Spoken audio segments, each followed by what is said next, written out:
तो प्राणी। नाम सहारे पार उतर गए पापी और अज्ञानी। नाम सहारे पार उतर गए पापी और अज्ञानी। झूम झूम कर राधा नाम की, झूम झूम कर राधा नाम की, झूम झूम कर राधा नाम की, ओ झूम झूम कर राधा नाम की। तुम मस्ती में खो जाओ। राधे राधे राधे राधे राधे राधे ओ राधे राधे राधे राधे राधे राधे गाओ। राधे राधे राधे राधे राधे राधे राधे राधे राधे राधे राधे गाओ।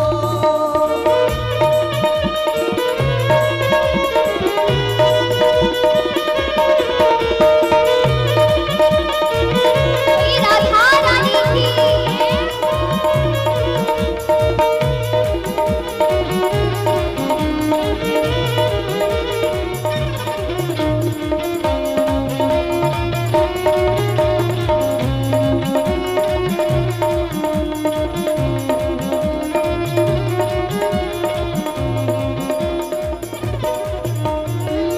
राधे राधे जो कोई गावे जीवन सफल बनावे। राधे राधे जो कोई गावे जीवन सफल बनावे। राधे राधे जो कोई गावे जीवन सफल बनावे। ओ राधे राधे जो कोई गावे जीवन सफल बनावे। राधा नाम की ऐसी धारा भगवंदन कट जावे। राधा नाम की ऐसी धारा भगवंदन कट जावे। रस की इस धारा को प्यारी, इस धारा को प्यारी, रस की इस धारा को प्यारी, रस की इस धारा को प्यारी। अपने मन में बसाओ। राधे राधे राधे राधे राधे राधे राधे राधे राधे राधे राधे राधे आओ। राधे राधे राधे राधे राधे राधे राधे राधे राधे राधे राधे राधे गाओ। कृपा करेगी राधा रानी, कृपा करेगी राधा रानी, कृपा करेगी राधा रानी। कृपा करेगी राधा रानी। तुम वृंदावन आ जाओ। राधे राधे राधे राधे राधे राधे राधे राधे राधे राधे राधे राधे गाओ। राधे राधे राधे राधे राधे राधे राधे राधे राधे राधे राधे गाओ। अब हम वृंदावन में हैं तो क्या गाएंगे? क्या गाएंगे? राधे राधे। और जो नहीं गाएगा वो अभी घुसियाना में बैठा है, ये समझ लेना। तो सब बड़े भाव के साथ राधे राधे राधे राधे राधे राधे राधे वृंदावन में, राधे राधे गाँव में, राधे राधे राजस्थानी में, राधे राधे जब बोलो जब राधे राधे मैया बोले, राधे राधे भाई बोले, राधे राधे सब मिल गाओ। राधे राधे बरसाने वाली, राधे सबकी प्यारी, राधे प्यारी प्यारी, राधे राधे भगवान प्यारी। राधे राधे राधे राधे राधे राधे राधे राधे राधे राधे राधे राधे राधे राधे राधे राधे राधे राधे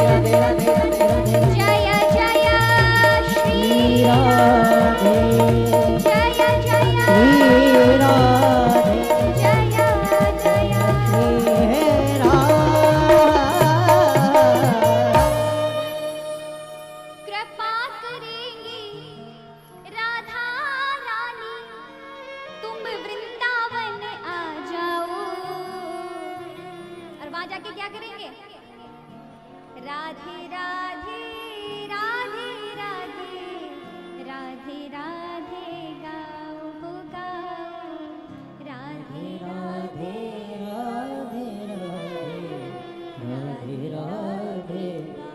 तो नारद जी वृंदावन गए, वहां परम शांति। क्यों? क्योंकि भक्ति महारानी विराजमान है। जहां भगवान है वहीं भक्ति है। नारद जी ऐसे जा रहे थे, अचानक एक घटना घटी।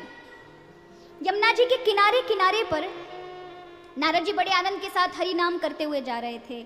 उसी समय उन्हें एक स्त्री के रोने की आवाज आई। एक स्त्री बहुत तेज तेज रो रही है। नारद जी ने सोचा संसारिक लोग हैं, रोना धोना लगा रहता है, मुझ साधु को इनके चक्कर में नहीं पड़ना चाहिए, आगे निकलना चाहिए। लेकिन उस स्त्री की इतनी चीख पुकार को सुनकर नारद जी का मन नहीं रुका। उन्होंने कहा, इतने सुंदर वृंदावन में ये कौन महिला है जो ऐसे चिल्लाकर चित्कार में रो रही है? नारद जी पास गए। उस महिला ने जैसे ही देखा उठ खड़ी हुई। उसके गोदी में जब बैठी थी तो 2 पुरुष लेटे हुए थे। लग रहा था वो उनके लिए रो रही है। जैसे नारद जी को देखा उठ खड़ी हुई। भव भव शादो छड़म तिष्ठ मच्चिंतामपि नाशय, दर्शनं तव लोकस्य सर्वथा अगहरम परम। महाराज रुकिए, आप बहुत अच्छा हुआ, आपके दर्शन हो गए मुझे। आपका दर्शन तो पापों को नष्ट कर देता है। नारद जी ने कहा, देवी तुम मुझे जानती हो? हाँ हाँ महाराज, आपको कौन नहीं जानता, आप देवर्षि नारद हैं। भगवान के मन से आपका जन्म हुआ है। ये बड़ी बात नहीं होगी कि भगवान का जो मन करता है वही आप करते हैं। नारद जी ने कहा, ये महिला तो हमको अच्छे से जानती है। कहा, देवी तुम कौन हो? उस महिला ने परिचय दिया।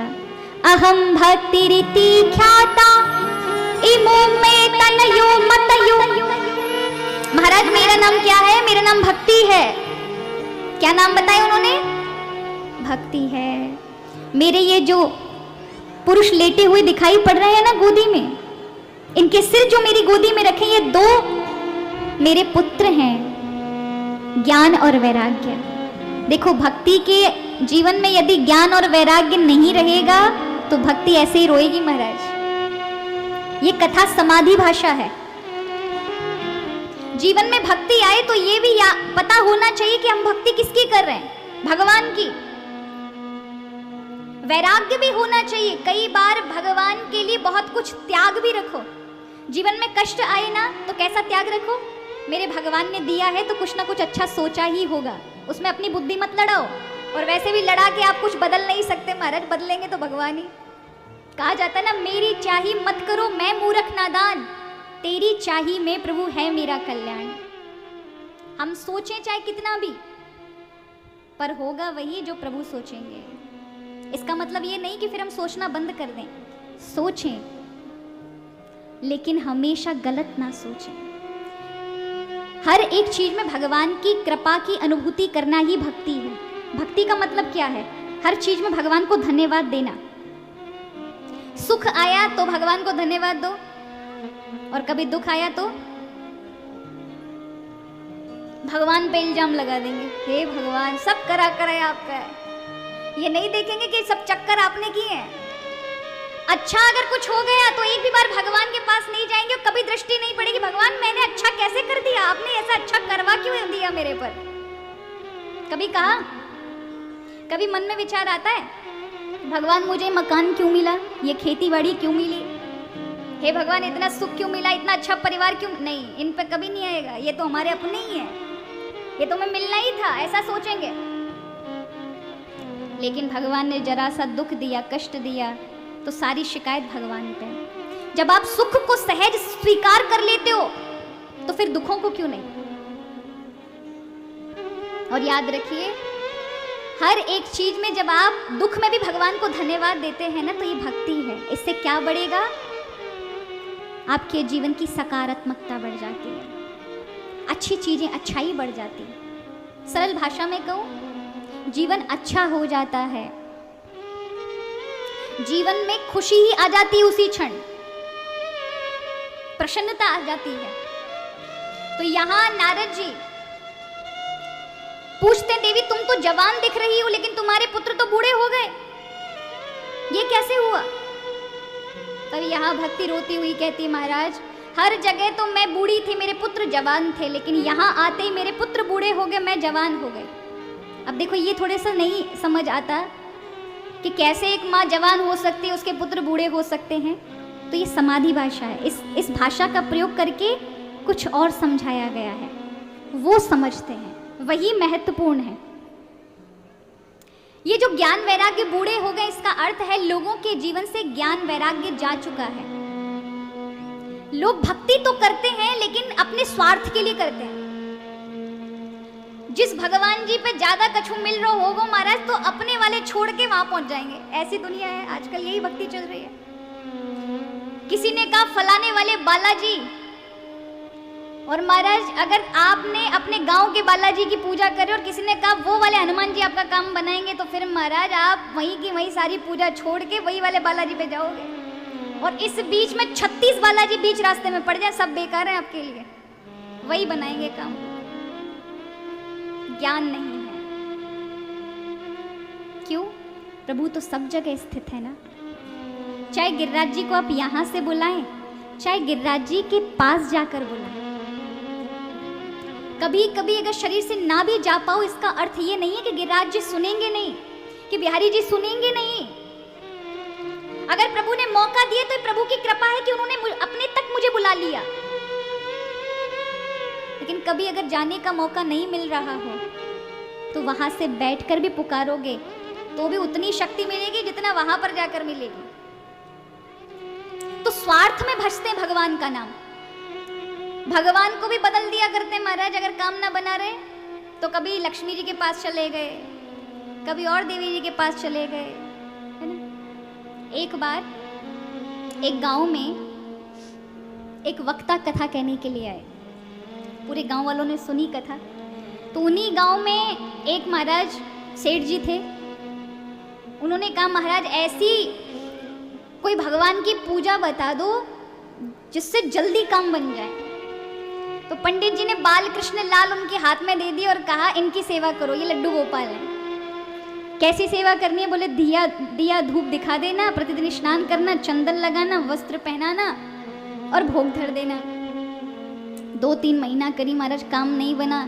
दूसरे पंडित जी कथा कहने के लिए आए, तो फिर वही बात, कोई ऐसे भगवान की पूजा बता दो जिससे जल्दी काम बन जाए। उन्होंने कहा तुमने पूजा नहीं की?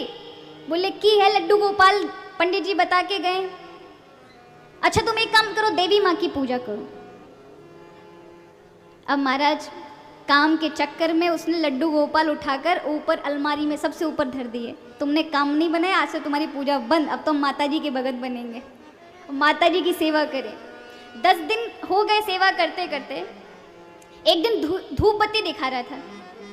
अब धूप बत्ती दिखा रहा था, उसी समय धूप का जो धुआं था वो भगवान जो ऊपर रखे थे ना उनकी नाक तक जा रहा था।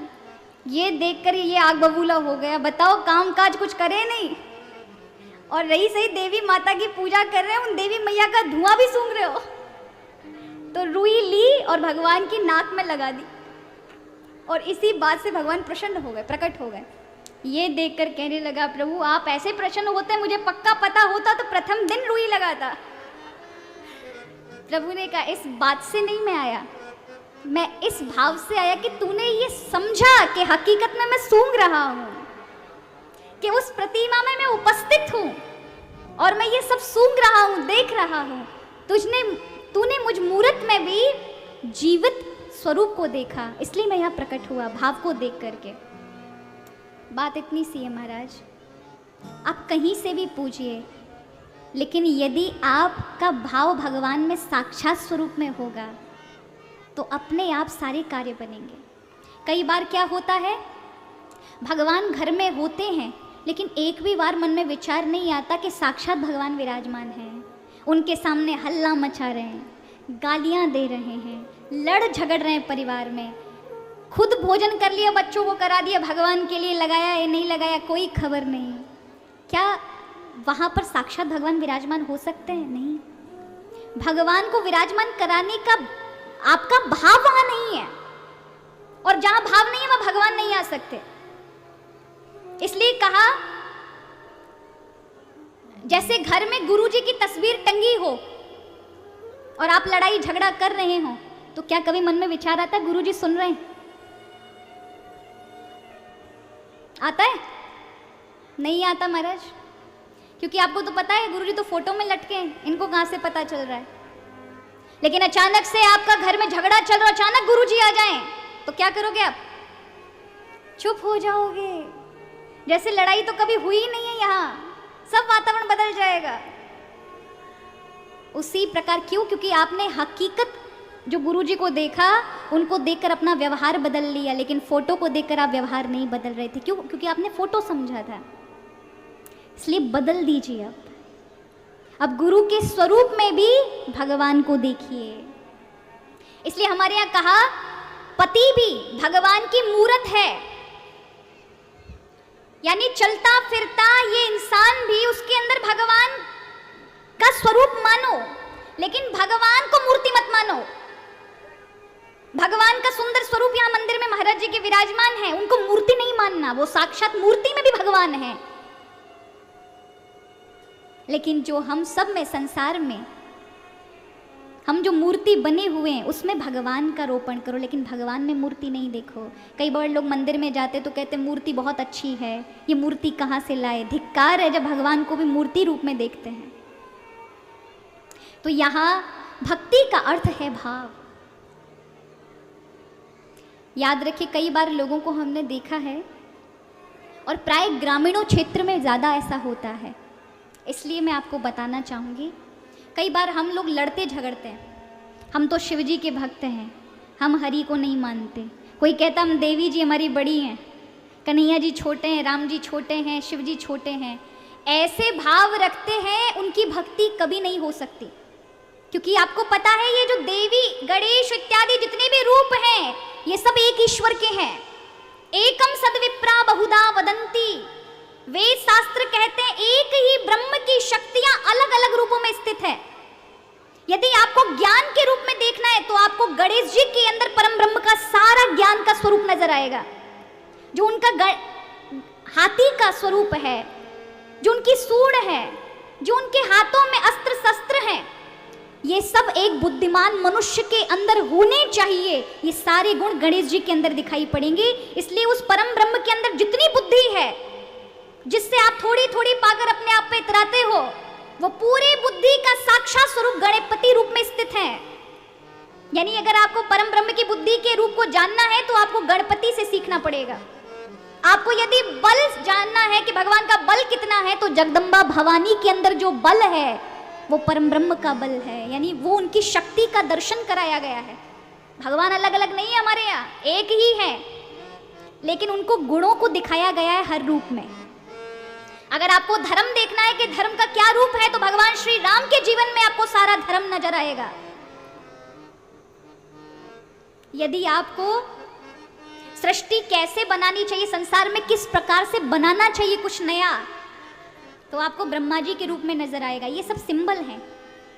सिंबल माने चिन्ह है, प्रतीक हैं, लेकिन है सब परम ब्रह्म का ही स्वरूप। ऐसे समझो, सरल भाषा में कहूं, आपके घर में सोना चांदी तो होगा ना। सभी माताएं तो बड़ी शौकीन होती हैं, हार बनवाती हैं, हर त्योहार पर कुछ ना कुछ करवाती। कोई शादी ब्याह आ जाए, हमारे ब्रज की मैया तो महाराज इन मामले में सबंते आगे हैं। कोई ब्याह हो, कपड़ा वपड़ा जोड़ेंगी या ना जोड़ेंगी, लेकिन ये हार हमेल तो जोड़ेंगी जोड़ेंगी। अब आप ये जो हार पहनते हैं और हाथों में पहनते, उसको क्या कहते हैं? अंगूठी। कान में पहनते उन्हें झुमकी कहते हैं, माथे पे लगाते वो टीका कहते हैं। अब देखो, सभी सोने के बने हैं, लेकिन सबके नाम क्या हो गए?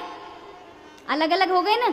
एक दिन गुस्सा आ जाए आपको, और आपने सबको इकट्ठा करके उखली में तोड़ डाला, क्या बना? पर आपको जब अंगूठी पहने थे तब याद था क्या? आप कभी सोना सोना नहीं बोलोगे, आप कहोगे अंगूठी, मेरी अंगूठी कहाँ गई, मेरे झुमके कहाँ गए, मेरे मांग को टीका कहाँ गया, है ना। अलग अलग नामों से, क्योंकि उसने स्वरूप अलग अलग बना लिए, इसलिए नाम अलग अलग हो गए, लेकिन तत्व में वो सोना ही था, सोने के अलावा कुछ नहीं था। उसी प्रकार एक ईश्वर के अलग अलग रूप हैं, लेकिन सब में वही एक है। इसलिए कभी भेद नहीं करना चाहिए, किसी को छोटा बड़ा नहीं कहना चाहिए। कई लोगों को आपने सुना होगा भगवान राम छोटे हैं, कन्हैया जी बड़े हैं। भगवान कृष्ण में 16 गुण विराजमान है, राम जी में 12 ही गुण हैं, किसी में 8 है। एक तो महाराज ऐसे व्यक्ति को हम सुन रहे थे तो अच्छे भगवत वैष्णव जन, लेकिन उन्होंने कहा कि भगवान शिव जो हैं वो 50% भगवान है और भगवान कृष्ण 100% भगवान है। ये कैसे महाराज आपने नंबरों में बांट दिया भगवान को? सब एक ही ईश्वर के स्वरूप हैं, लेकिन भगवान ने हर अवतार में पूरा अवतार की भूमिका लेकर आते, लेकिन जिस अवतार में जितनी शक्ति चाहिए उतना ही प्रयोग करते हैं ना। जहां मक्खी को मारने के लिए महाराज बंदूक नहीं लेके आएंगे, वहां हाथ का इस्तेमाल कर सकते हैं।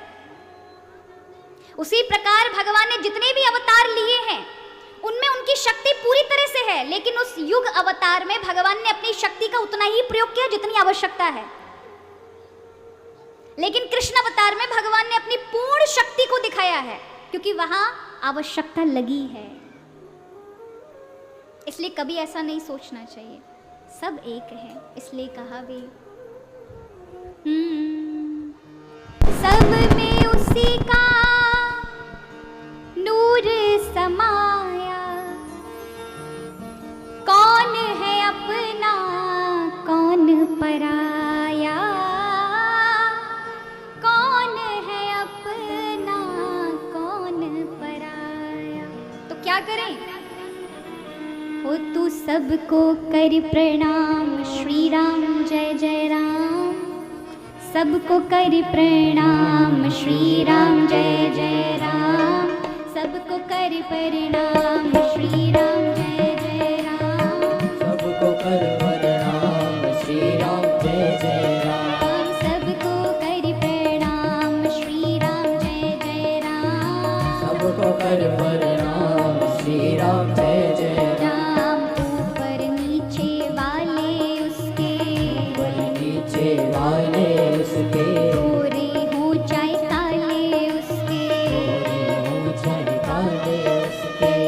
सब में उसी का नूर समाया, सब में उसी का नूर समाया। कौन है अपना कौन पराया, कौन है अपना कौन पराया। तू सबको कर प्रणाम, श्री राम जय जय राम। तू सबको कर प्रणाम, श्री राम जय जय राम। सबको कर प्रणाम, श्री राम जय जय राम। सबको कर प्रणाम, श्री राम जय जय राम। सबको कर प्रणाम, श्री राम जय जय राम।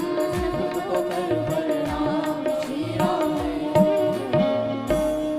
तो सब में प्रभु का ही सब भाव छुपा हुआ है महाराज। यहाँ नारद जी ने आकाशवाणी सुनी, बहुत प्रयास किया ज्ञान वैराग्य को उठाने का, वेद मंत्र जाप किए, लेकिन जब असर नहीं हुआ तो आकाशवाणी हुई, नारद जी सत्कर्म करो। नारद जी सत्कर्म जानने के लिए सब जगह जाते, कहीं उत्तर नहीं मिलता। तब बद्रीनाथ जी में ब्रह्मा जी के जो सबसे पहले पैदा हुए बालक, 4 बालक, सनक, सनंदन, सनातन, सनत कुमार, जिनको सनकादिक ऋषि कहा जाता है, वो मिलते हैं। नारद जी को दुखी देखते हैं जाते हुए, रोक लेते हैं, महाराज क्यों दुखी हो? अब नारद जी अपने लिए तो दुखी नहीं थे, भक्ति महारानी के लिए दुखी थे। अब सारा वृत्तांत बताते हैं कि उन्होंने भक्ति को दुखी देखा है, ज्ञान वैराग को बूढ़ा देखा है। आकाशवाणी हुई थी, ये तब तक जवान नहीं होंगे जब तक नारद जी आप कोई सत्कर्म नहीं करेंगे। मैं कौन सा सत्कर्म करूं? तब बद्रिकाश्रम में बैठे हुए उन 4 ऋषियों ने कहा, नारद जी आप श्रीमद् भागवत कथा ज्ञान यज्ञ कराओ।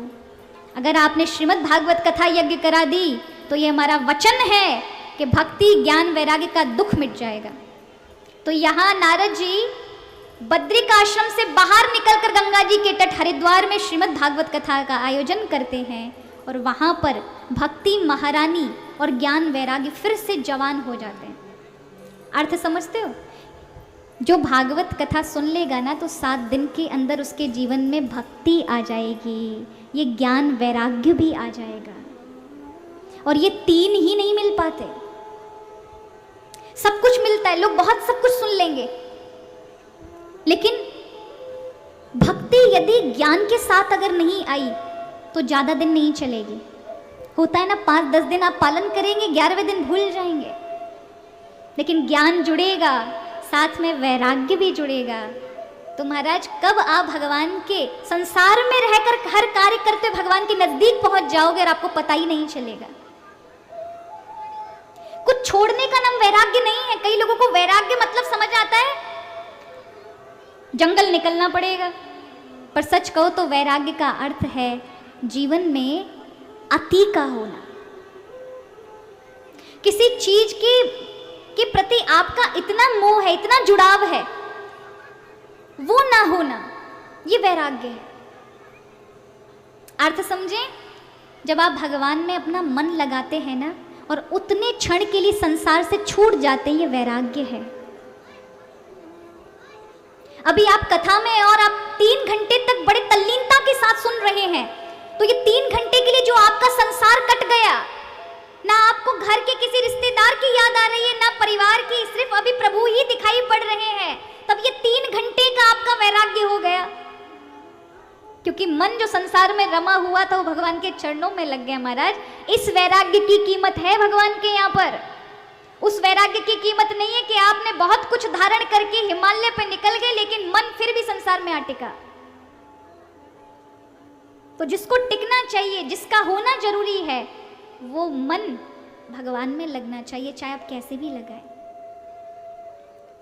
तो यहाँ ये वैराग्य भी भगवान की कृपा से प्राप्त होता है। यहाँ सनकादिक ऋषि नारद बाबा को एक प्राचीन घटना सुनाते हैं कि ये कथा कैसे कार्य करती है। क्या इस कथा ने कभी किसी का उद्धार किया है? क्या कोई सत्य घटना है जिसके जीवन में ये कथा आई और उसका उद्धार हो गया? तब कथा आती है एक आत्मदेव नाम के ब्राह्मण की। वर्णन आता है कि एक तुंगभद्रा नदी के तट पर एक आत्मदेव नाम के ब्राह्मण रहते थे। इनकी एक पत्नी थी जिसका नाम था धुंधुली। बड़ी ही क्रूर स्वभाव की, हमेशा लड़ती रहती थी अपने पति से। आत्मदेव को केवल अपनी पत्नी का ही दुख नहीं था, उन्हें एक महान दुख ये भी था कि उनके घर में कोई संतान नहीं थी। प्रतिदिन भगवान के मंदिर में बैठकर भगवान के समक्ष रोते रहते और एक ही कहते, भगवान क्या आपको इस बालक की बिल्कुल भी फिक्र नहीं है? मेरे घर में बालक नहीं है, मेरा घर सन्नाटे से भरा हुआ है, बगल के पड़ोसियों के बालकों की किलकारियां आती हैं, मेरे हृदय को पीड़ा होती है, मेरे घर पे भी बालक होना चाहिए। अरे प्रभु, जब आपको इच्छा हुई बालक की, संतान की, तो आपने सृष्टि को बना दिया, क्या मुझ बालक की आप खबर तक नहीं लेते? मेरी पीड़ा नहीं देखते? मेरे कोई बालक नहीं। जब सुबह निकलता हूं तो लोग मुंह फेर लेते हैं। रो रहा था, तभी दरवाजे पे आवाज आई, आत्मदेव, ओ आत्मदेव ब्राह्मण।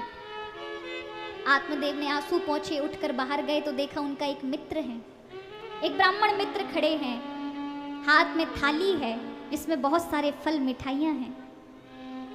और आत्मदेव से कहते हैं वो ब्राह्मण मित्र, आत्मदेव लो मिठाई खाओ, बहुत जल्दी में हूँ और भी जगह जाना है। कहा किस बात की मिठाई? अरे पहले मुंह मीठा करो। आत्मदेव के मुख में मिठाई डालता है। आत्मदेव कहते पर मिठाई किस लिए? अरे मेरे पुत्र हुआ है और मुझे मिठाइयां बांटनी। देखो जातकर्म संस्कार मेरे बालक के तुम ही को करने, आत्मदेव मैं तुम्हारे पास ही आया हूं। आत्मदेव की पीड़ा माने और ज्यादा बढ़ गई। वो मित्र तो बहुत जल्दी में था, निकल गया, लेकिन आत्मदेव रो पड़े, वहीं दरवाजे पर बैठ गए और प्रभु की ओर देखकर कहता है, प्रभु देख रहे हो ना, सबके घर में खुशियां आ रही हैं, सबके घर में सहनाई वाद्य यंत्र बज रहे हैं, बच्चों की किलकारियां गूंज रही है, लेकिन एक मेरा ही घर सूना है और आप ये सब देखते हुए भी निष्ठुर बने हुए हैं, मेरी ओर देखते तक नहीं। अरे मैं भी किसको बोल रहा हूं, ये तो पाषाण की मूर्ति है और पाषाण पत्थर कभी बोलते नहीं। ऐसी कठोर वाणी का उपयोग करने लगा और कहते ना, जब व्यक्ति दुखी होता है तो भगवान को सुनाने की सामर्थ्य भी ना भक्त ही रख सकता है महाराज। रो पड़ा, इस जीवन को रखने से क्या फायदा जिसमें मुझे चैन की शांति नहीं, आनंद नहीं। इस जीवन को मैं समाप्त कर दूंगा, क्योंकि इस जीवन में मुझे कोई पिता कहने वाला नहीं, कोई सुख नहीं है मुझे।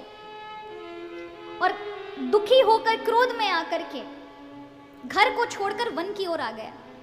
जंगल में एक नदी बह रही थी, वहीं पर किनारे पर बैठ गया। मन में विचार आ रहे थे, कूद जाना चाहिए, मर जाना चाहिए। इस जीवन को रखने से क्या फायदा जिसमें कुछ सुख ही नहीं है। और कूदने का प्रयास ही करने वाला था कि अचानक से एक संत ने आकर हाथ पकड़ लिया। अरे क्या करते हो? भगवान ने जो सुंदर देह दिया है, इस देह का उपहास कर रहे हो, इसका मजाक बना रहे हो, इसको बर्बाद करने जा रहे हो। दिखने में ब्राह्मण लगते हो, विद्वान लगते हो, पर अकल 2 पैसे की नहीं है। क्या सीखा तुमने शास्त्रों से? ये देह कितनी कीमती और इसको नष्ट करने जा रहे थे। ब्राह्मण देवता चरणों में पड़ जाते, महाराज मेरे कोई पुत्र नहीं है, मुझे महान कष्ट है। संत कहते हैं, ब्राह्मण देवता तुम्हारे ललाट को देखकर सत्य कहता हूं कि तुम्हारे जीवन के अगले 7 जन्म तक संतान का सुख नहीं है। इस जन्म में नहीं, अगले 7 जन्मों तक संतान नहीं मिलने वाली। इसलिए तुम्हें भगवान ने बहुत अच्छा मौका दिया है, किसी के चक्कर में नहीं डाला। भगवान की भक्ति करो। अरे क्या संतान लगा रखा है। स्वयं द्वारिकाधीश बांके बिहारी दोनों हाथ पसारे तुम्हारी प्रतीक्षा कर रहे हैं। कभी उनकी भी खोज खबर ले लो, कभी उनकी ओर भी जाओ, उनकी भक्ति करो, उपासना करो, वो आपके हो जाएंगे। कब से प्रतीक्षा कर रहे हैं। पर आत्मदेव सुनता तो है संत की बात, लेकिन मन में नहीं उतर रही, क्योंकि वो दुख की जो पीड़ा है वो बार बार उसे उकसा रही है। मेरे साथ भगवान ने ऐसा क्यों किया है, मेरे साथ भगवान ने ऐसा क्यों किया, मेरे साथ ऐसा हो क्यों रहा है, मेरे साथ इतना बड़ा अन्याय। और याद रखिए, जब व्यक्ति मोह में और दुख में घिरा होता है तब सत्संग भी अच्छा नहीं लगता महाराज, वो भी नहीं बैठता दिमाग में। और वही हालत आज आत्मदेव की है। जीवन में जब कष्ट आते हैं ना महाराज, तो वो कुछ बनाने के लिए आते हैं, आपको बचाने के लिए आते हैं, क्योंकि हम उसे देख नहीं रहे। हम केवल एक दृष्टि से देख रहे हैं, क्योंकि हमें कष्ट मिल रहा है, लेकिन उस कष्ट का फल क्या है, वो आगे क्या सुख में बनने वाला है, वो हमें दिखाई नहीं देता। और हम कष्ट में जो बहुत अति मचाते हैं कि प्रभु ऐसा क्यों, मेरे साथ ऐसा क्यों, तो माने भगवान जो लिख रहे हैं उनके हाथ से कलम छीन लेना। एक छोटा सा बच्चा अपनी माँ के पास आया। माँ कढ़ाई बुनाई कर रही थी। पहले के जमाने में, अभी भी माताएं बहनें करती हैं ना, एक फ्रेम लकड़ी का लेकर के और उस पर हमारा धागे से फूल इत्यादि बनाती हैं। बनाते कि नहीं बनाते? तो वो माँ बना रही थी। बच्चा एकदम से आता है, माँ क्या बना रही हो? बोले बेटा बहुत सुंदर फूल बना रही हूँ। बच्चे ने नीचे से देखा, उसने कहा माँ फूल कहाँ है? यहाँ तो धागे लटक रहे, एक दूसरे से उलझे हुए हैं। माँ ने देखा ये बच्चा नीचे का हिस्सा देख रहा है, उठाया गोदी में और दिखाया, अब देख कैसा दिख रहा है। उसने ऊपर से देखा, माँ ये तो बहुत सुंदर फूल है, वाह कितना सुंदर फूल है। हम जब अपनी दृष्टि से देख रहे होते हैं तो दुख हमें उस उलझे हुए धागे की तरह दिखाई पड़ते हैं, जिसमें कुछ भी नजर नहीं आता। लेकिन अगर हम भगवान की दृष्टि से देखें उतनी ऊंचाई पर, तो महाराज उस उलझे हुए धागों में ही पुष्प, बड़ा सुंदर फूल बना हुआ था। यानी जीवन के दुखों में ही भगवान कुछ बड़ा बनाना चाहते हैं, इसलिए जीवन में कष्ट आते हैं। यहाँ बहुत कुछ समझाते हैं, लेकिन आत्मदेव को अकल नहीं आती। अंत में संत के चरणों में पड़ जाते हैं आत्मदेव और रोते हैं, पुत्रम इच्छामि, अहम पुत्रम इच्छामि, मुझे पुत्र चाहिए महाराज, मुझे पुत्र चाहिए। यदि आपने मुझे पुत्र नहीं दिया, संत के चरणों में कस के चरण पकड़ लिए, रोने लगे कि मैं अपने प्राण त्याग दूंगा आपके समक्ष। संत का हृदय पिघल गया, एक फल लाकर झोले में से निकाल कर दिया, जाओ इसे अपनी पत्नी को खिला देना, अच्छा समय आते ही एक अच्छी संतान होगी। ब्राह्मण खुशी के मारे पागल हो गया, दौड़ता हुआ फल को लेकर घर आया, आवाज दी अपनी पत्नी को, भाग्यवान बाहर निकलो, देखो मैं क्या लेकर आया। देवी एकदम से कहती है, कितना शोर मचा रहे हो, क्या लेकर आए हो? एक हाथ में फल को देखती है, आत्मदेव अपनी पत्नी के हाथ में फल को पकड़ा देते हैं। बोले, एक फल के लिए इतना हल्ला मचा रहे हो? मैंने तो सोचा दर्जनों भर लेकर आओगे, एक ही फल है। कोई बात नहीं। यहां पूछते हैं, ये एक फल पे इतना शोर क्यों? तो कहते हैं, देवी ये कोई साधारण फल नहीं है, ऐसा वैसा फल नहीं है, स्वयं संत की दिव्य तपस्या का फल है, इसलिए तुम खाओगी तो इससे पुत्र होगा। धुंधली को बड़ा बुरा लगा, सोचने लगी क्या करूं, मेरे स्वामी ने कह दिया खाना है। तभी उसकी बड़ी बहन आती है और अपनी बड़ी बहन से कहती है, देखो मेरे स्वामी एक संत से फल लेकर आए और कह रहे हैं कि खाओ, मैं खा लूंगी तो पुत्र हो जाएगा, और कहीं जहर हुआ तो, और कहीं अगर हो भी गया और वो बालक 16 वर्ष सुखदेव जी की तरह रहा तो माँ के गर्भ में बाहर ही नहीं निकला तो मेरा क्या होगा? और घर अगर गांव में आग लग गई तो सब लोग भागेंगे, मैं कैसे भागूंगी? अब बताइए, इतने उल्टे कौन सोचता है? जो माँ कभी बालक को जन्म नहीं दे सकती, ऐसी कुबुद्धि माताएं सोचती हैं।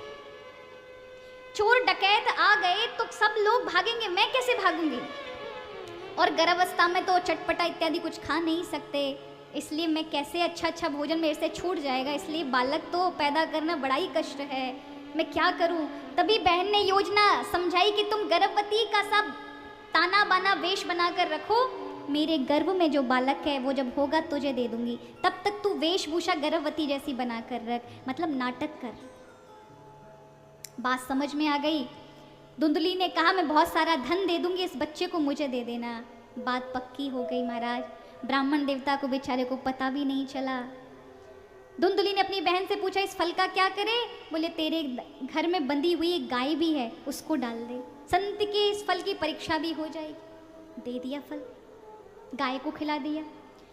अब पत्नी को शाम के समय आत्मदेव ने पूछा, देवी फल खा लिया? अरे प्रभु कैसे नहीं खाती, संत का भेजा हुआ था, मैंने बहुत अच्छे से खाया और गुठली इत्यादि मैंने गैया को दे दी है। अब आत्मदेव को बड़ा आश्चर्य हुआ, कभी इतना अच्छे विवेक से, अच्छी बुद्धि से धुंधली ने जवाब नहीं दिया, आज कितने अच्छे से जवाब दे रही है, इसका अर्थ है संत का प्रसाद है, काम कर गया है। कुछ महीनों बाद उसकी बड़ी बहन के बालक हुआ। ये ब्राह्मण देवता आत्मदेव बाहर कहीं गए हुए थे किसी काम के लिए। रात्रि के समय ही धुंधली ने बालक को ले लिया, बहुत सारा धन अपनी बहन को दे दिया, अपना वेश जो उसने नाटक बना के रखा था वो सब निकाल दिया और चिल्लाने लगी, मेरे बालक हो गया, मेरे बालक हो गया। आत्मदेव को सूचना पहुंची, दूर गांव में वो किसी काम से गए थे, सभी काम छोड़कर दौड़े चले आए खुशी के मारे पागल होते हुए, मेरे बालक हुआ है, अब मिठाई बटेंगी, अब सहनाई बजेगी, अब हर जगह आनंद होगा, मेरे यहाँ बालक हुआ है, बालक हुआ है। गांव के अंदर प्रवेश ही करा था कि अचानक गांव के गलियों के बाहर लोग बातचीत कर रहे थे, अरे देखो उस ब्राह्मण आत्मदेव का भाग्य, एक बालक की सोचा था, घर में 2-2 बालक हो गए। आत्मदेव ने सोचा 2-2 बालक, लोग बातचीत करने लगे, अरे बंधी हुई आंगन में एक गैया ने भी पुरुष जैसे बालक को जन्म दिया है, क्या बात है, एक बालक की सोचा था 2-2 बालक आ गए। आत्मदेव ने सोचा, खुशी के मारे पैर जमीन पर नहीं पड़ रहे महाराज, दौड़ कर आया, जैसे ही देखा 2-2 बालक पालने में लेटे हैं, खुश हो गया, मगन हो गया। यहाँ अपने जो खरीदा हुआ बालक था, उस बालक का नाम धुंधली ने रखा। क्या नाम रखा? धुंधुकारी। कहा मेरे नाम में भी 2 बार धू धू है, तो बालक के नाम पर भी 2 बार धू धू होना चाहिए, तो धुंधली और धुंधुकारी। यहाँ गाय के बालक का नाम आत्मदेव ने रखा गौकर्ण, कान गाय के थे इसलिए गौकर्ण। गौकर्ण का अर्थ सुना हुआ ज्ञान भी होता है। जो आप ये कथा सुन रहे हैं ना, इसमें से जो ज्ञान प्राप्त होगा वो कभी ना कभी किसी समय आपको याद आएगा ही आएगा। जब भी आपको आवश्यकता जीवन में लगेगी, ये ज्ञान अगर प्रभु की कृपा हुई और आपने सच में अच्छे से सुनी होगी तो उसी समय आपके काम आएगा, उपस्थित हो जाएगा, आपको वो बातें याद आ जाएंगी और जो आपको उस कष्ट में से, दुखी होने से रोक लेंगी, धैर्य बंधा देंगी और आपको मार्ग दिखा देंगी। इसीलिए सुना हुआ ज्ञान ही गौकर्ण है।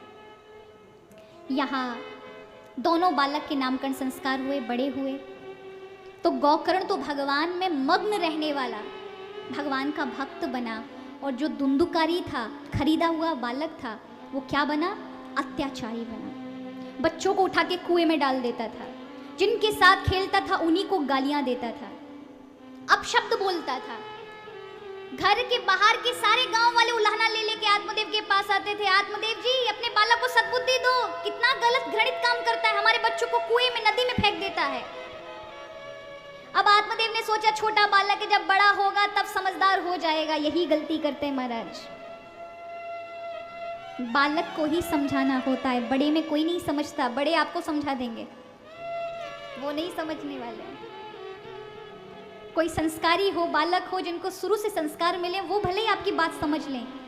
नहीं तो अगर बचपन से संस्कार अच्छे से नहीं मिले तो माता पिता को समझा देंगे, अरे आप पुराने विचार के ख्यालात वाले लोग, आज के विचारों के साथ थोड़ी ना हमारा तालमेल बैठता है, ऐसा कहेंगे। आपकी सोच पुरानी हो गई, अब थोड़ी ना वो जमाना है, आज का जमाना अलग है। पर सच कहो तो महाराज, चीजें बदल गई हैं लेकिन लोगों का स्वभाव तो नहीं बदला। और माता पिता ने एक लंबा जीवन जिया होता है और उन्हें स्वभाव के विषय में पता होता है। अपने बच्चे के अच्छे के लिए ही कहते हैं। यहां धुंधुकारी बिगड़ गया, जैसे जैसे बड़ा हुआ उसके और जो अवगुण थे वो और बढ़ गए। अब ऐसा कोई भी अवगुण नहीं था जो वो नहीं करता था। मद्यपान, शराब वो पीता था, जुआ वो खेलता था, वैश्या स्त्रियों के साथ वो रहता था। ऐसा कोई भी गलत कार्य नहीं जो धुंधकारी नहीं करता था। यहाँ तक कि शव जो इंसान मर जाते थे उन्हीं के हाथ से स्पर्श करके अपने मुंह में खाना खाता था, भोजन करता था। ऐसा दुष्ट प्रवृत्ति का, लोगों को, बूढ़ों को परेशान करता था, बच्चों को गिरा देता था। एक दिन पिता घर में थे, माँ से गहने मांगने लगा। माँ रो पड़ी, सब कुछ तो तू ले गया, तूने बेच दिया, अब ये मेरे गले में मंगलसूत्र है, इसको तो छोड़ दे। और उसने हाथ डाल दिया, ये भी चाहिए। तो आखिरकार आत्मदेव कब तक देखते रहते? वो उठे और उन्होंने तुरंत उसका हाथ झटक करके कहा, तूने सब कुछ उड़ा दिया, मैं कभी बोला नहीं, आज ये मेरी पत्नी के सौभाग्य की चीजें तू नहीं ले जा सकता। और आत्मदेव ने आज पहली बार अपने पिता के ऊपर हाथ उठा दिया, उन्हें बहुत मारा, उन्हें अपशब्द कहे। और सभी ग्रामवासी देख रहे थे, नगरवासी। आज जिसने सम्मान पाया समाज में, अपने बालक के हाथ जब अपनी पिटाई होते उसने देखा तो अपना माथा पकड़कर रोने लगा और रोते हुए कहने लगा, देखो आत्मदेव, तुमने जब युवावस्था में संत समझा रहे थे बालक की इच्छा मत करो, तुम्हें बात समझ नहीं आई। देखा, उस समय संतों ने चेतावनी दी थी कि तुम्हें संतान सुख नहीं है, फिर भी तुमने यही इच्छा की कि मुझे संतान चाहिए, संतान चाहिए। तो जो तुम्हारी संतान हुई भी, उससे तुम्हें संतान का सुख ना मिल सका, उसने तुम्हें दुख दिए। अब मैं कहाँ जाऊं, किससे कहूं अपना दुख, कहाँ मरूं? रोने लगे। मेरी इस वृद्ध अवस्था में मैं किसके समक्ष अपना दुख कहूं?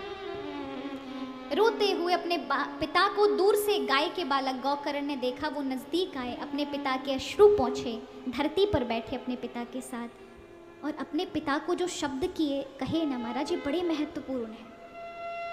उन्होंने कहा, पिताजी आपके दुख का कारण पता है क्या है? आपने जो ये देह और परिवार में मैंपन मान लिया है ना, ये आपकी पहचान ये 6-7 फुट का शरीर नहीं है। इसके अंदर बैठी हुई आत्मा, वो आपका स्वरूप है, आप उससे अलग हो गए हैं। जैसे किसी को रामलीला में मंच करने के लिए हनुमान जी बना दिया जाए, 2 घंटे का कार्यक्रम करना है। अब हनुमान जी जो बना है उसे याद रखना पड़ता है कि वो हनुमान जी है। 2 घंटे बाद जैसे मंच से उतरेगा वो सामान्य हो जाएगा, हाँ या ना?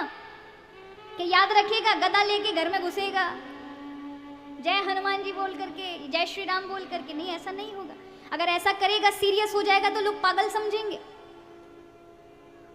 एक रावण का किरदार निभाते थे, 10-10 मुकुट माथे पे लगा करके हंसते थे। एक बार वृंदावन गए तो वो अपने आप को रावण ही समझते थे।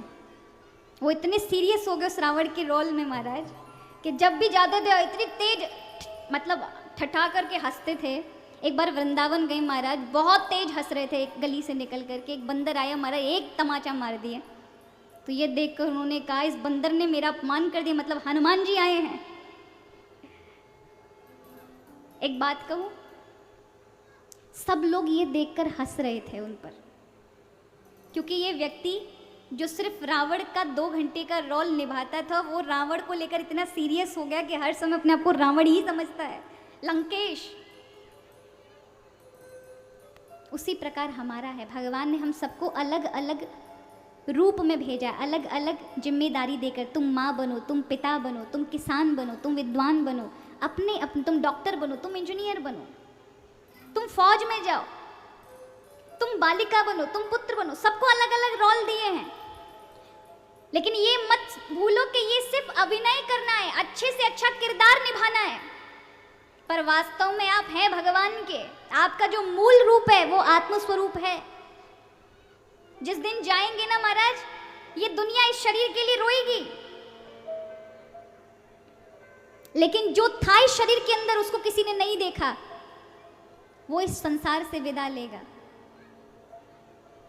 और लोग इसलिए रोएंगे क्योंकि जिसको नहीं देखा वो इस शरीर से छूट गया, और ये शरीर 3-4 दिन से ज़्यादा टिकने वाला नहीं है। वो परमात्मा का ही अंश है जो इस शरीर के अंदर रहता है, तो इसमें ये सड़ता नहीं, ये गलता नहीं, इसमें कीड़े नहीं पड़ते, गंदगी अंदर भरी हुई है तब भी दुर्गंध बाहर नहीं आती। क्यों? क्योंकि वो आत्म स्वरूप चेतन विराजमान है। इसीलिए ये जब तक है तब तक पवित्र माना जाता है। तो आके आप पैर भी छू लेंगे, आशीर्वाद भी ले लेंगे, लेकिन जब मर जाएगा तो 10 बाल्टी पानी डालेंगे आकर के कि हम वहां से आए हैं, अब पवित्र हो गए, अब चलो पवित्र हो जाएं। क्यों? क्योंकि वो चेतन निकल गया उस शरीर से, तो शरीर की दुर्गति हो गई, और वास्तव में वो चेतन ही हमारी पहचान है। और गौकर्ण अपने पिता को कहते, पिताजी आप इसलिए दुखी हैं क्योंकि आपने अपने आप को इस संसार से बांध लिया है। कोई पिता, कोई पुत्र आपका अपना नहीं, कोई संसार का व्यक्ति आपका अपना नहीं। आप बस किरदार निभाइए, इनके साथ व्यवहार अच्छा करिए, पर मत भूलिए आप प्रभु के हैं। अपने पिता को ज्ञान देते हैं। देह अस्थिर्मांश रुद्रेभिमतिं त्यजत्वं जाया सुता दिशु सदा ममता विमुञ्चः पश्यानिशं जगदिदं क्षणभङ्गनिष्ठा वैरागिरागिरशिको भवभक्तिनिष्ठा धर्मं भजस्य सततं त्यज लोकधर्मान् सेवस्य साधु पुरुषान् जहि कामतृष्णा। हे पिता, देह अस्थिर्मांश रुद्रेभिमतिं त्यजत्वं, ये देह क्या है? मांस का, रक्त का, हड्डियों का, गंदगी का बना हुआ एक ढेर है जिसको हम मनुष्य शरीर मानते हैं। इससे ज्यादा और कुछ नहीं। मर जाएगा ना तो महाराज केवल जितने किलो के आप पैदा हुए थे, 3.5 3 किलो 2.5 किलो के, उतनी राख बचेगी। इससे ज्यादा कुछ नहीं है इसकी पहचान। इसलिए पिताजी शरीर से अपने आप को हटाइए।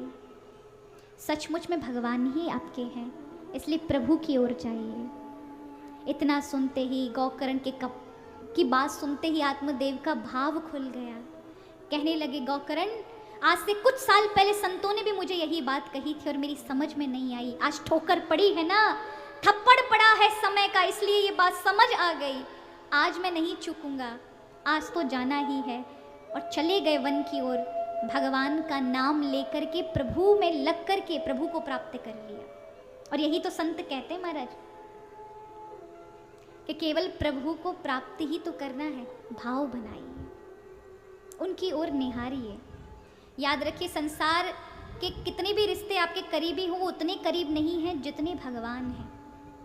वो आपका शाश्वत रिश्ता है। इसलिए कुछ क्षण भगवान के लिए, यानी अपने आप के लिए निकालिए। भगवान कहाँ हैं? कहाँ मिलेंगे? बाहर नहीं, बाहर तो केवल अनुभूति होगी, मिलेंगे तो भीतर ही महाराज। कभी देखा है, हमारे यहाँ कहा जाता है ब्रह्म जो है ना हमारे अंदर है। इसलिए हमारे हाथों में भी तीर्थ बताए गए हैं। जब आपको देवताओं को तीर्थ जल देना हो तो ये जो उंगलियां हैं इनको देव तीर्थ माना जाता है। तो नदी में जब खड़े होते तो अर्घ कैसे देते हो? ऐसे देते हो ना, ये उंगलियों का स्पर्श होना चाहिए ऐसे। सूर्य को भी जब अर्घ देते हो तो ऐसे, ये देव तीर्थ हैं ये उंगलियां। जब पितरों को देना हो तो यहां से दिया जाता है, ये पितृ तीर्थ। और ब्रह्म तीर्थ इसको कहा जाता है, ये हथेलियां क्या कहा जाता है? ये ब्रह्म तीर्थ है। जब ब्रह्म को अर्घ देना हो तो यहां से देंगे। तो जब ओक लगा के पानी पीते हो तो कैसे पीते हो? कहाँ जाएगा पानी? आपके अंदर। ब्रह्म है कहाँ? हमारे अंदर महाराज। इसलिए कहा सहस्त्र सिरिखा पुरुका सहस्त्राक्ष सहस्त्रपाद। वो परमात्मा जिसके सहस्त्रों हाथ है, सहस्त्र शीश हैं, सहस्त्र आंखें हैं, वो केवल 10 अंगुल के अंदर स्थित है। ऐसे अगर ऐसे देखेंगे ना महाराज, नाभि से लेकर के हृदय तक तो 10 अंगुल पे हृदय आएगा, इस हृदय के अंदर। और यदि आप माथे से लेकर यहाँ पर देखोगे तो 10 अंगुल के अंदर यहाँ ब्रह्मरंध्र है, यहाँ से ही भगवान का अंश वो चेतन आता है। इसलिए बालक का ये जो स्थान है ना बड़ा कोमल होता है। और कहते हैं जब भगवान का ये अंश चेतन आत्मा इस शरीर में प्रवेश यहाँ से करता है, और मुक्ति तभी है जब यहीं से बाहर निकले, पर होता नहीं है महाराज। हमारे प्राण वो चेतन कभी आँखों के माध्यम से निकल जाएगा, कभी अन्य इंद्रियों के माध्यम से निकलेगा। जब किसी की मृत्यु होने पर आपको मूत्र इत्यादि और उसके मलमूत्र का त्याग हो जाए तो समझ लेना उस व्यक्ति की दुर्गति है।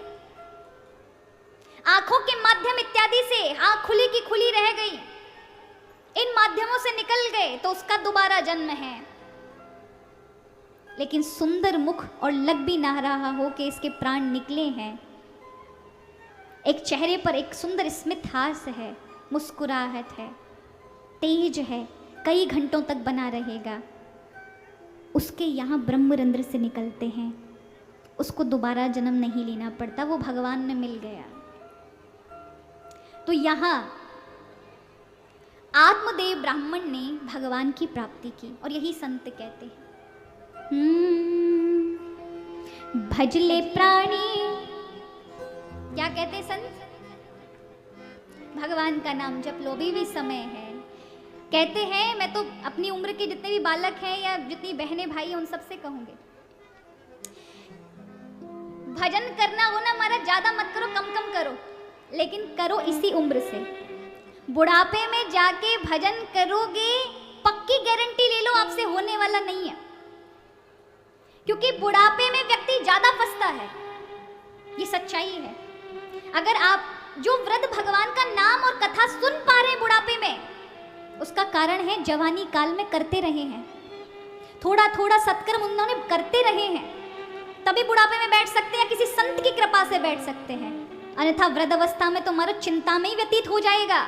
सबसे ज्यादा इसी उम्र में चिंताएं रहती हैं, इसलिए वृद्ध अवस्था का लेकर मत चलिएगा।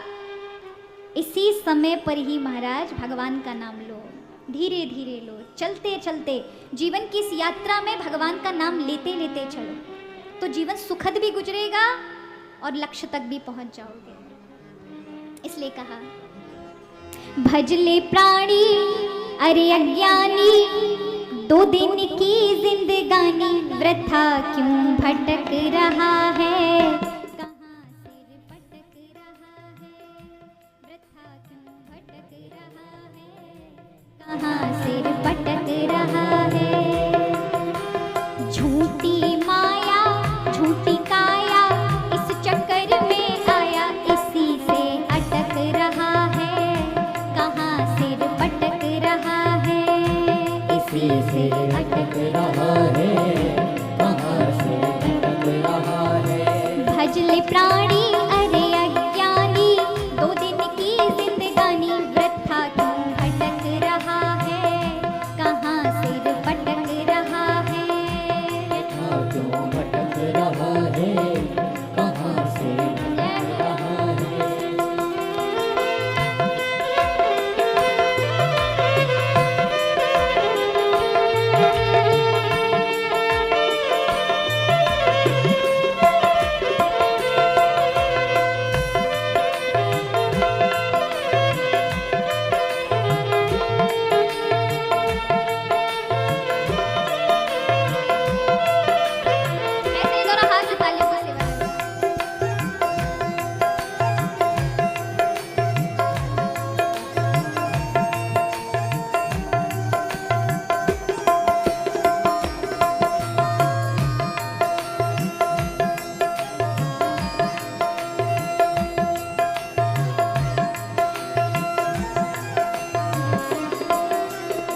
मेल में। सोने की काया तेरी उलझी है विषयों के मेल में, हाँ मेल में। सोने की काया तेरी उलझी है विषयों के मेल में, हाँ मेल में। सुत और दारा वैभव सारा कुछ भी नहीं तुम्हारा, वृथा तुम भटक रहा है, कहाँ सिर पटक रहा है। क्यों भटक रहा है, कहाँ से भटक रहा है।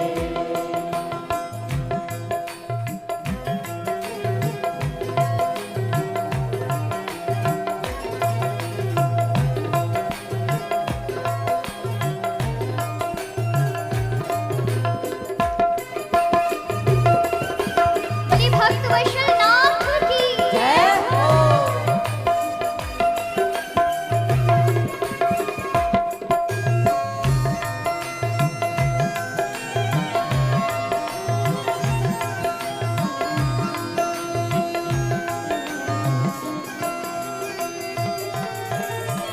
चंचल गुमानी मन अब तो जन्म को संभाल ले, हाँ संभाल ले।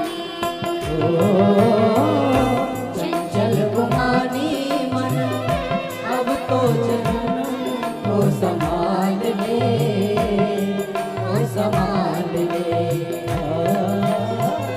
फिर ना मिलेगा तुझको अवसर ऐसा बारंबार रे, बारंबार रे।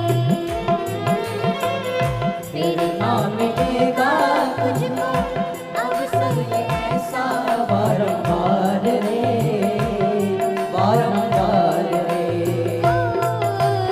अरे अज्ञानी तज नादानी भजले सारंग पाणी, वृथा क्यों भटक रहा है, कहाँ सिर पटक रहा है। क्यों भटक रहा है, कहाँ से भटक रहा है। हाँ झूठी काया झूठी माया इस चक्कर में आया, इसी से अटक रहा है, कहाँ सिर पटक रहा है। किसी से भटक रहा है, कहाँ से भटक रहा है। भजले प्राणी अरे अज्ञानी, 2 दिन की जिंदगानी, वृथा क्यों भटक रहा है, कहाँ सिर पटक रहा है। भटक रहा है, कहाँ क्यों भटक रहा है। वृथा क्यों भटक रहा है, कहाँ सिर पटक रहा है। कहाँ क्यों भटक रहा है, कहाँ से भटक रहा है। झूठी माया झूठी काया इस चक्कर में आया, इसी से अटक रहा है, कहाँ सिर पटक रहा है। अरे अज्ञानी तज नादानी भजले सारंग पाणी, वृथा क्यों भटक रहा है।